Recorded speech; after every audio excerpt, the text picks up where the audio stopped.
Bine ați revenit la nou vlog, Marca! Fast for Fair. Astăzi suntem în București și am luat o pauză scurtă de la călătoriile în străinătate și vrem să vă arătăm două locuri în care ne place nouă să mâncăm, dar și un loc care s-a deschis nou pentru locuitorii orașului, dar și pentru turiști, așa că stați aproape și... Nu uitați, like, share, subscribe și alte alea!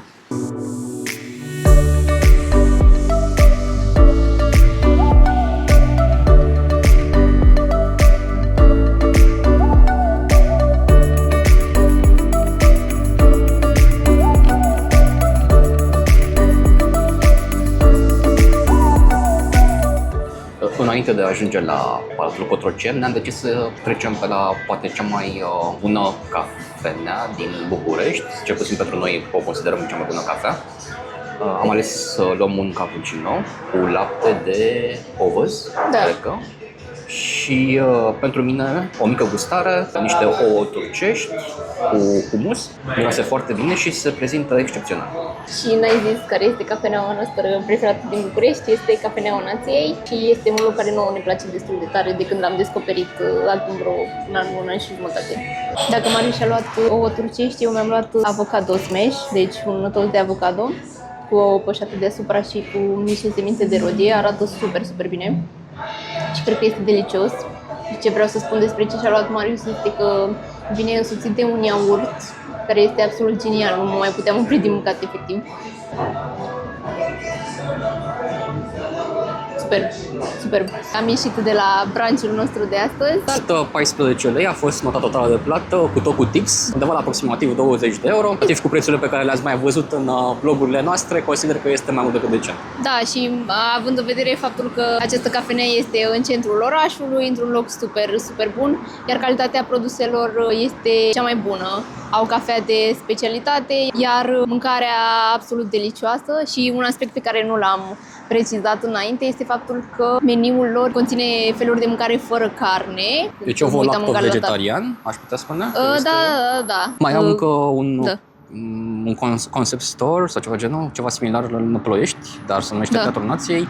Cred că este un concept ceva mai extins decât cel pe care îl avem aici în București. Deci dacă vă aflați chiar și în Ploiești, merită să încercați și acolo. De la Cafeneaua Nației, adică de la Piața Romană, pentru a ajunge la Palatul Cotroceni, am optat să folosim transportul în comun, pentru că noi așa circulăm prin București și cum v-am obișnuit, așa circulăm și prin celelalte țări unde călătorim. Și aș fi vrut să fac o filmare din autobuz, să vă arăt așa puțin drumul, pentru că mergem prin niște străduțe prin centrul orașului, dar din păcate doi factori m-au determinat să nu fac asta. Primul a fost faptul că geamurile de la autobuz erau extrem de murdare, lucru pe care, sincer să fiu, nici în București nu l-am mai întâlnit de foarte mult timp, dar nici în alte locuri unde am fost noi, cred că în ultimul timp, doar aș putea să zic, la unele trenuri din Germania am mai întâlnit să fie geamurile murdare. Și al doilea lucru, faptul că Bucureștiul, din păcate, și mă doare foarte tare sufletul să o spun pentru că am trăit aici 30 de ani și încă fac asta, arată dezolant pe străduțele adiacente centrului vechi.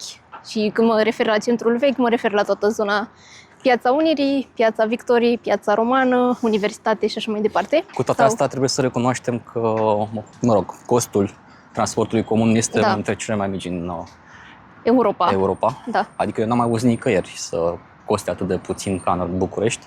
Da, doar în Republica Moldova, pe care am vizitat-o recent. Da. Dar cumva e o comparație nedreaptă din cauza faptului că Republica Moldova nu este în Uniunea Europeană și nu este nici în spațiul Schengen și este explicabil de ce prețurile sunt mai mici decât în România. Dar într-adevăr, comparând până și cu Italia, care din punctul meu de vedere a rămas una dintre cele mai ieftine țări, sau cel puțin pe care am vizitat-o noi în Europa, costul transportului în comun este într-adevăr destul de mic. Și, sincer, ca locuitor al acestui oraș, pe mine nu m-ar deranja să plătesc o idee mai mult prețul călătoriei pentru mijloacele de transport supraterane, adică cele care aparțin de STB, dacă acestea ar fi întreținute mai bine și calitatea lor ar fi mai mare. Bine, totuși trebuie să recunoști că, comparativ cu câțiva ani în urmă, mijloacele de transport au fost ușor înlocuite. Așa adică, e. Nu mai sunt atât de multe situații de autobuze, trolebuze fără aer condiționat. Așa e. Majoritatea tramvaielor au fost înlocuite cu unele moderne noi și probabil o să fie înlocuite și alea care sunt super vechi și care încă mai circulă pentru că circulau pe linii care nu erau modernizate. Așa e, da. Și inclusiv trolebuzele au început să fie înlocuite. Nu zic, într-adevăr, e o evoluție și mi se pare că mergem în direcția cea bună, doar că în continuare, cumva, cred că aici, cu riscul de a-mi lua hate de la urmăritorii noștri, e și vina cetățenilor, pentru că unii dintre ei nici nu respectă și nu au grijă în transportul în comun, pentru că mă uitam inclusiv la vehiculele noi, la o săptămână după ce au intrat în circulație, au început să fie vandalizate, inclusiv cu grafiti-uri s-au scris pe ele.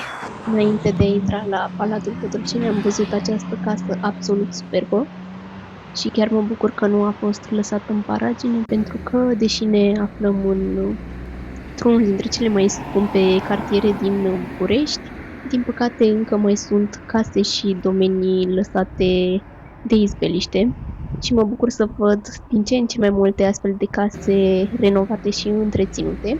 Iar aceasta din fața noastră aparține stilului arhitectural neoromânesc, din punctul meu de vedere o comoară și o moștenire pe care trebuie să o conservăm în continuare. Am intrat și în curtea palatului și am achitat biletele cu cardul, 70 de lei de persoană pentru turul complet. Câteva impresii la cald, Marius, până să ajungem la palat? Mi se pare că este super îngrijit. Așa e. Deci ăsta este un aspect pozitiv.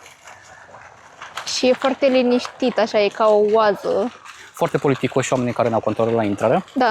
Deci să vă așteptați atunci când intrați să vi se ceară dacă aveți obiecte contundente sau lucruri cu care nu aveți voie să intrați în acest perimetru. Există și un detector de metale la intrare, dar oamenii foarte politicoși, ai voie, după cum observați, să filmezi, chiar să faci un vlog. Oamenii chiar m-au întrebat. Îmi primește canalul nostru de YouTube. Nu știu dacă din politețe sau mai mult din securitate, dar în fine, nu mai contează acest lucru. Dar cred că este ceea ce vedem și ceea ce mi se pare normal să se întâmple, mai ales că discutăm despre o zonă în care activează președinția României, mi se pare absolut normal să ai astfel de măsuri de securitate, pentru că nu știi niciodată ce se poate întâmpla. Da, exact. Și mai bine să previi decât să tratezi. Exact. Din câte am înțeles, este una dintre cele mai mari clădini ale unei instituții din București. Și asta este și pentru că ne aflăm în proximitatea grădinii botanice. Așa e, da. Mi se pare un super avantaj că am venit acum în acest moment. Da.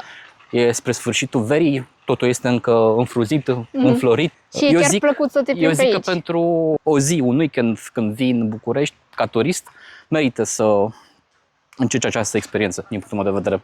Da, și să vedem ce o să fie și în continuare. Da. Și ce voiam eu să mai zic este faptul că acest tur pe care l-am luat face parte din programul Porțile deschise la Cotroceni, pe care Ilie Bolojan, atunci când a fost președinte interimar la început, iar Nicușor Dan, după ce a preluat președinția, a decis să îl continue pe perioadă nedeterminată, din ce am citit. Și de menționat faptul că acest tur este valabil doar în weekend, dar în timpul săptămânii puteți vizita atât grădinile cât și Muzeul Național Cotroceni, pentru că de mai mult de 30 de ani există deschis acest muzeu cu diverse obiecte de patrimoniu și prețul diferă față de weekend, acum cât am plătit noi 70 de lei. În timpul săptămânii biletul este 50 de lei și, dacă nu mă înșel, aveți posibilitatea și de a opta pentru un tur ghidat.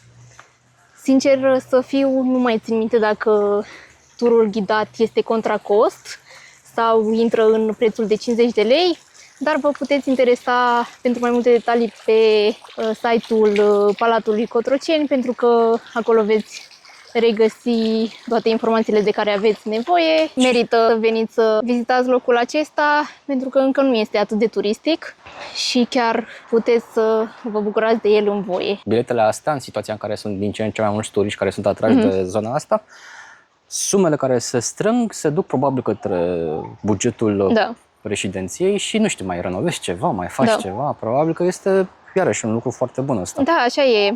Suntem întâmpinați că la marile festivaluri avem și niște brățări Odată ce cumperi biletul, ți se oferă această brățară pe care scrie Administrația Prezidențială 2025, Muzeul Național Cotroceni. Da, e în locul biletului pe care îl primești la alte muzee, dar să știi că mi se pare un lucru interesant. Uite, la alte muzee n-am mai văzut treaba asta. Cumva este și safe pentru ei, pentru că așa vezi de departe că într-adevăr omul ăla are ce căuta acolo cu un scop. Exact, știi? exact.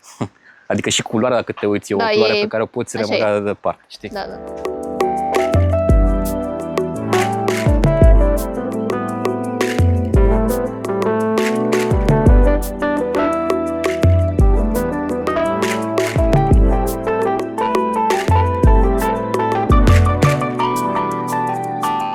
Și pentru că am ajuns la palat, nu puteam să nu vă spunem ceva despre istoria lui. Bazele au fost puse de către domnitorul Șerban Cantacuzino, cel care în acest loc a clădit o mănăstire și pe lângă mănăstirea respectivă și acest palat, undeva la sfârșitul secolului XVII, dacă stai bine să mă gândesc, arhitectul francez care i-a prezentat planurile unei revitalizări a acestui palat, lui Carol I, i-a propus acest stil eclectic francez, inspirat după cel venețian, cel pe care îl vedem și în spatele nostru acum. Și Carol I a fost de acord cu această fază a modernizării acestui palat.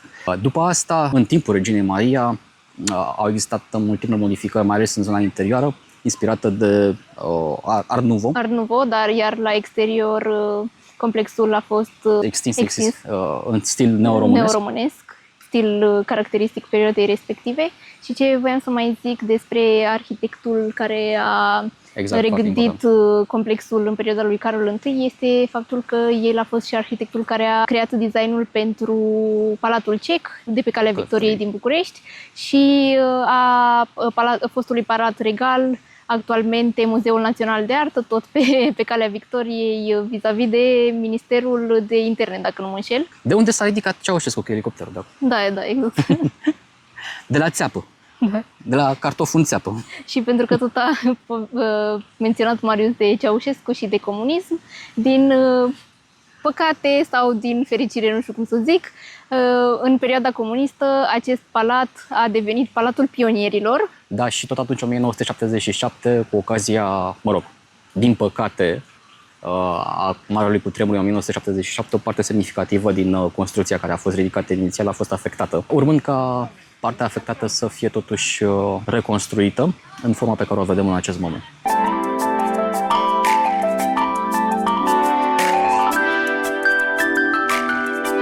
Odată intrați în Muzeul Cotroceni, ne întâmpină această pisică superbă albă. Cred că și este calcum, este nouă, dar mâncarea nu face nimic, stă și se odihnește, e foarte cute. După cum o puteți observa, este vulturul imperial, bizantin, bicefal, iar sub stema respectivă este deja scris în slavonă. Deci la momentul când s-a ridicat această mănăstire, scrierea limbii române se făcea în acest alfabet chirilic, drept dovadă a influenței Imperiului Rus asupra acestei zone. Interesant era că ei scriau în română, dar cu caractere slavone. Nu e limba rusă, este limba românească veche. Și când am fost în Republica Moldova, ne-am întâlnit cu cineva de acolo și chiar vorbeam despre subiectul acesta și povesteau și ei că au scris o perioadă Eu am avut în liceu doi colegi care au întâmpinat dificultăți și gândește că discutăm de 20 de ani, întâmpinau dificultăți în a se adapta scrierii în română, tocmai pentru că acolo unde am învățat ei au scris în română, dar folosind litere chirilice. Stema vulturului bicefal bizantin își are originea la momentul de fuziune a Imperiului Roman. Asta este și semnificația. Inițial, simbolul Imperiului Roman era Agvila. Dar la momentul divizării Imperiului Roman în Imperiul Roman de Apus și Imperiul Roman de Răsărit, Imperiul Roman de Răsărit a primit această stemă a vulturului inițial roman bicefal, tocmai pentru a semnifica acest moment. Din momentul în care s-a format Imperiul Roman de Răsărit și până la căderea Constantinopolului a rămas valabil această stemă asociată Imperiului Roman de Răsărit, Imperiului Bizantin respectiv. După căderea Constantinopolului, Rusia a considerat că a preluat continuitatea religiei ortodoxe, care era cumva originară în zona Imperiului Roman de Răsărit și a preluat odată cu acest lucru și stema vulturului bicefal. Și încă de la intrarea în biserică ne întâmpină motive neoromânești și scrisul cu caractere chirilice despre care amintea și Marius. Foarte interesant și foarte bogat decorată intrarea.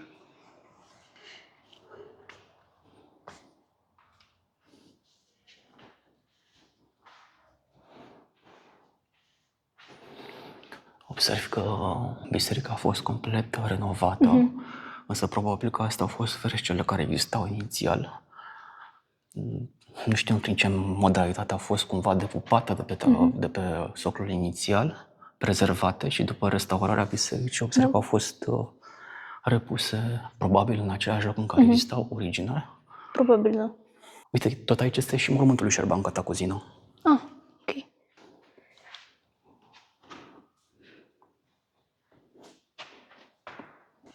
Tâlpii pe care îi vedeți sunt cei originali de la construcția mănăstirii, care pe parcursul secolelor a suferit mai multe procese de renovare, în urma cărora s-a reușit să se păstreze și unele frește originale, așa cum povestea și Marius puțin mai devreme. Noi râdem acum pentru că Marius tocmai a zis că el s-ar mulțumi ca eu să fiu președintă și el să fie primul mare domn. Cred și eu că te-ai mulțumit, că n-ar trebui să faci foarte multe lucruri. Da, glumim acum, vă dați seama, nu avem astfel de aspirații.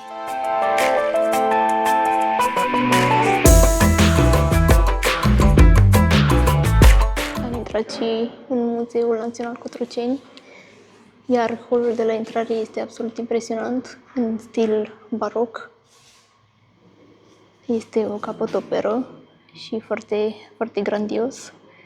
Acum aș vrea să fiu președinte doar pentru a ieși aici sau a lucra aici, dar altfel nu aș vrea.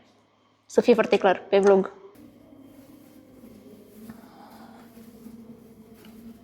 Este absolut impresionant și ia uitați ce vitralii superbe sunt la geamuri. Sper că așa e tot palatul, ca să mă minunez în continuare. Mă gândesc că da. Ca orice palat care se respectă, nu putea lipsi biblioteca, construită din lemn masiv. Are un aer așa foarte masculin, dar mi se pare impresionantă. În această sală regăsim și portretul reginei Maria și al regelui Ferdinand în partea cealaltă. Ambii reprezentați cu aure de sfinți. Da, și într-o notă așa art nouveau foarte, foarte interesant. A mie mi se pare că portretul reginei cel puțin este foarte realist redat. Da. Chiar pot deosebi niște riduri pe fața ei dacă stau să mă mai atent. Da. Știi?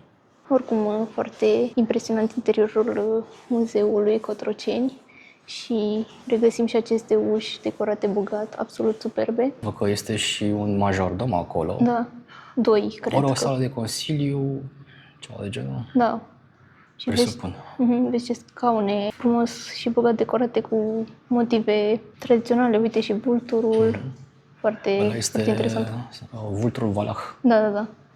Nu știu, ai observat că e un live motiv aici, vulturul Valah și vulturul bicefal bizantin. Uite, aici cred că era ca un fel de sală de așteptare înainte de întâlniri, știi? Înainte de recepție. Da, înainte de recepție, că văd că mai sunt și niște birouri, deci probabil avea și un secretar, ceva, nu știu. Asta povesteam cu Marius, față de alte palate sau muzee în care am fost până acum. Aici, în afară de anumite semne pe unele obiecte, nu întâlnim nicio explicație.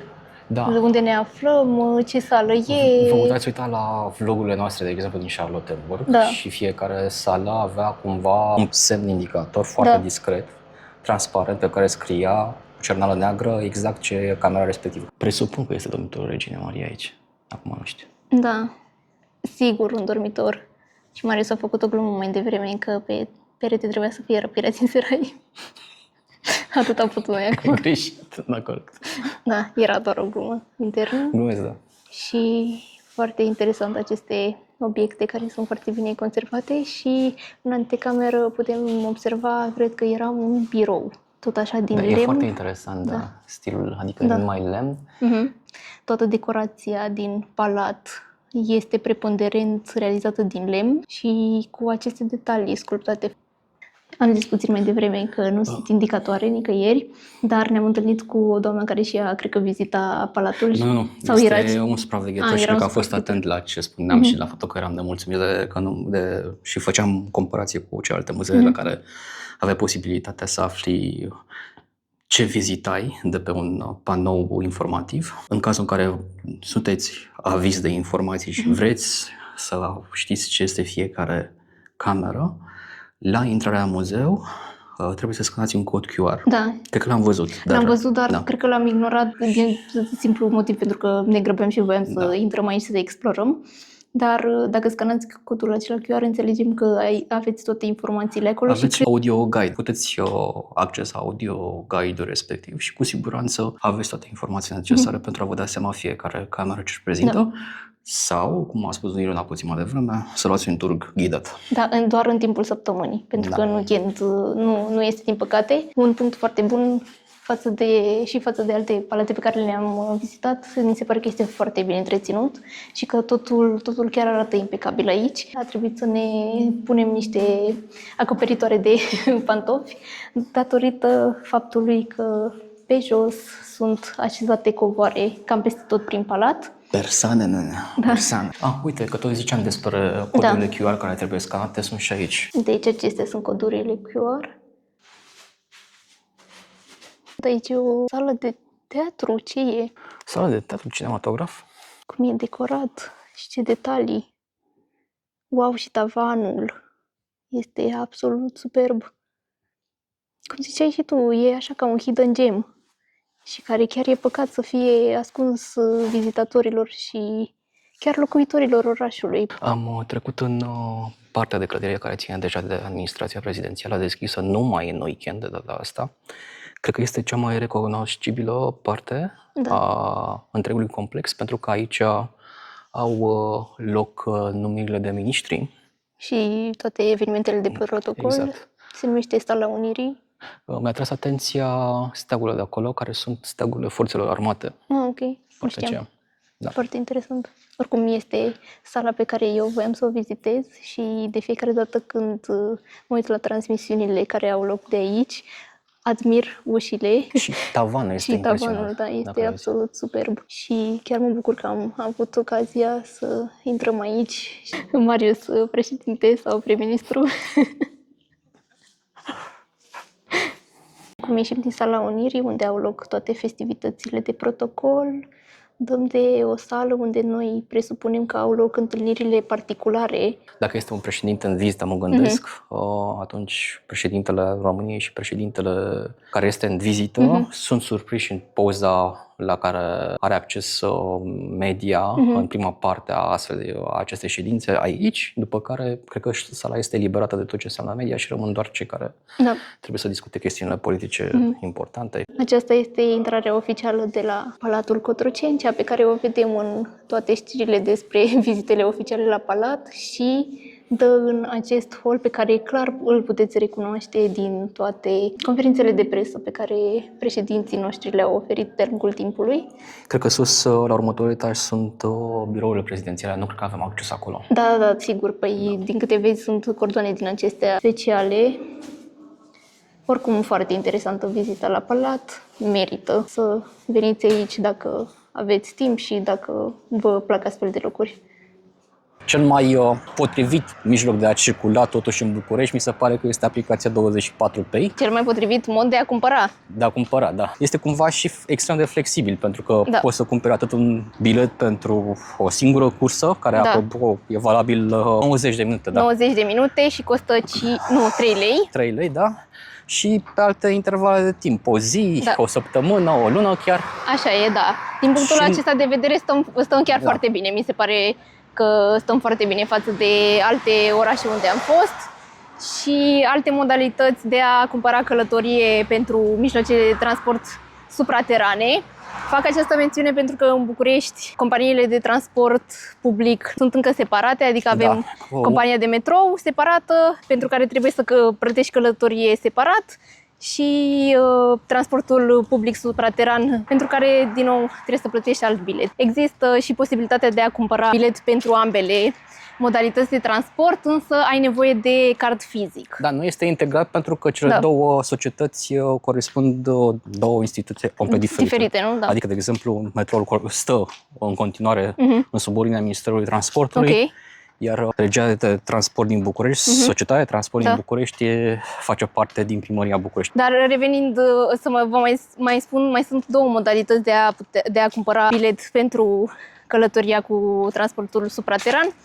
Odată puteți folosi un card fizic pe care îl puteți achiziționa de la niște puncte speciale din oraș. Cred că pe site-ul STB există o hartă cu aceste puncte. Două variante, de fapt. Puteți transmite un SMS la un număr special alocat, veți regăsi de obicei acest număr în mijloacele de transport în comun, sau mai aveți posibilitatea de a plăti cu cardul, pentru că sunt niște aparate speciale care facilitează plata contactless. Aici trebuie să faci o precizare. Au rămas în funcțiune și dispozitivele portocalii care nu pot fi folosite decât pentru cardurile alea fizice emise de către STB. Da. De aceea, atunci când sunteți în București și vreți să plătiți cu cardul bancar contactless, căutați dispozitivele mici galbene. Alea acceptă plata. Aici un disclaimer. Este posibil ca acestea să nu funcționeze întotdeauna, așa că recomandarea mea ca locuitor al acestui oraș și ca utilizator al transportului public din București, descărcați-vă aplicația 24Pay sau trimiteți SMS. Da. Pentru că am menționat de transportul în comun, să vă spunem și de cum funcționează călătoriile la metrou. Și aici este destul de simplu, din păcate nu puteți achiziționa călătoria la metrou cu o aplicație, dar puteți folosi plata contactless la turncheții de la fiecare stație de metrou pentru a trece mai departe. Călătoria este 5 lei sau vă puteți achiziționa călătorie fie de la tonomatele din stațiile de metrou, de dinainte de a trece de turncheți, sau de la punctele speciale unde încă mai avem vânzători pentru astfel de bilete.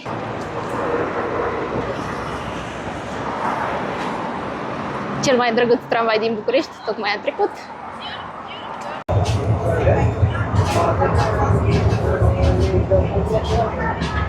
The following day. Dacă ieri am murit de cald, a fost caniculă, aproape 40 de grade, astăzi au scăzut temperaturile cu 10 grade și a început să plouă. Și nu știu dacă vă dați seama din cadrul din spatele nostru unde ne aflăm, suntem la Piața Obor și v-am adus să mâncăm mici împreună. Pentru că nu de la locul original pe care îl știe toată lumea, ci mai este o terasă. Doar pentru cunoscători. Pentru localnici. Este fix aceeași materie primă. Același patron, aceeași afacere, doar că a doua terasă și este mai puțin cunoscută de către turiști, oameni în general, pentru că este puțin mai departe decât cea originală și acum acolo mergem noi, pentru că în partea cealaltă era destul de multă coadă și de obicei la terasa Obor 2, pentru că așa se numește. E lângă Piața de Pește. Da? Cred că așa o găsiți și pe Google, pe Maps. De obicei e mai puțină coadă și spațiul este puțin mai adăpostit. Nouă ne place acest loc atât datorită faptului că micii sunt foarte buni, dar și pentru că atmosfera este una specială și noi chiar vorbeam cât mai stăteam la cozi de câte ori am venit aici, că putem să întâlnim toate tipurile de oameni aici, ceea ce pe mine mă face să mă gândesc... Cred că este cel mai hipsteresc loc din oraș. Mă face să mă gândesc la faptul că mâncarea este un liant social și acest lucru este încă un argument care să-mi susțină teoria. Eu aș spune că mai degrabă mâncarea estompează, o mâncare bună estompează și accesibilă, estompează orice diferență socială. Da. Pentru că ai să vezi că atât cel mai sărac cât și cel mai bogat dintre ei o să mănânce același mic și o să bea aceeași bere. Da, exact.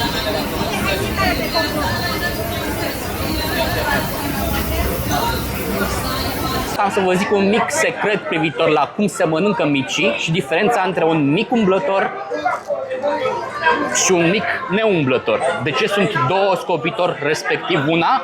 Greșeala de începător este să mănânci micul cu o singură scobitoare. Deci dacă faci chestia asta, pe parcurs ce mănânci micul se dezechilibrează și se tot rotește. E un mic umblător. Ca să eviți astfel de situații, folosești două scobitori și automat micul devine neumblător și poți să-l mănânci mai repede, mai bine, fără să ai incidente neplăcute. Ca să înțelegeți, eu aici râd pe fundal. Evident, știam că trebuie să folosești două scobitori, dar nu m-am gândit niciodată la această denumire pentru mici. Poftă bună! Vreau să mai spun despre transportul în comun și n-am apucat să vă zic ieri. Este faptul că pe lângă aplicația 24Pay pe care o puteți downloada de pe App Store sau Google Play pentru a achiziționa biletele de transport, mai există o aplicație specială pentru București care se numește InfoSTB, iar acolo puteți vedea traseele liniilor care funcționează în București. Și ce mi se pare super util pentru utilizatorii transportului în comun este faptul că puteți vedea și programul acestora, adică dacă ești într-o anumită stație de autobuz și cauți un anumit autobuz, poți vedea la ce oră vine. Și pe mine mă ajută foarte mult să-mi organizez călătoriile cu transportul în comun în București și este foarte ușor de folosit și de asemenea mai are o funcționalitate, faptul că poți să generezi un traseu din punctul în care te afli spre punctul unde vrei să ajungi, doar că trebuie să-i facilitezi accesul la locație din telefon și îți face un traseu folosind mijloacele de transport care sunt asigurate de STB, adică trolebuz, tramvai și autobuz și este foarte util. Contrar tuturor criticilor pe care le-am adus când povesteam ieri, este faptul că este destul de punctual, adică veți vedea că programul din această aplicație este chiar destul de accurate față de ce se întâmplă în realitate, deci încă un punct bun la transportul în comun din București. Și acesta a fost vlogul nostru din București. Sperăm că v-a plăcut. Noi am încercat să vă arătăm așa câteva hidden gems sau locuri preferate de ale noastre din București. Iar dacă aveți alte sugestii de recomandări de locuri unde putem bea o cafea sau mânca foarte bine în București, le așteptăm în comentarii. Dar mai mult decât atât, dacă considerați că există, atenție, există un mic mai bun decât la Obor, vă rugăm să lăsați în comentarii să ne spuneți unde. Suntem cu ochii pe voi. Iar dacă v-a plăcut acest vlog, nu uitați, like, share, subscribe și... Altealea. Și ne vedem cu un nou vlog data viitoare dintr-o altă destinație. Pa! Stați aproape și...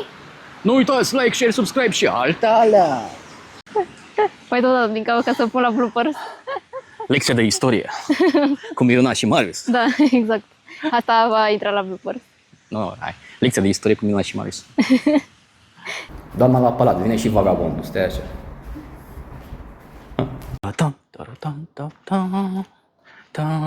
Sunt mulți turiști, cum suntem și noi, care sunt interesați de istoria locului sau utilitatea lui din trecut. Zilelor, da? Whatever. Dacă vrem, mergem mai în față. Gata.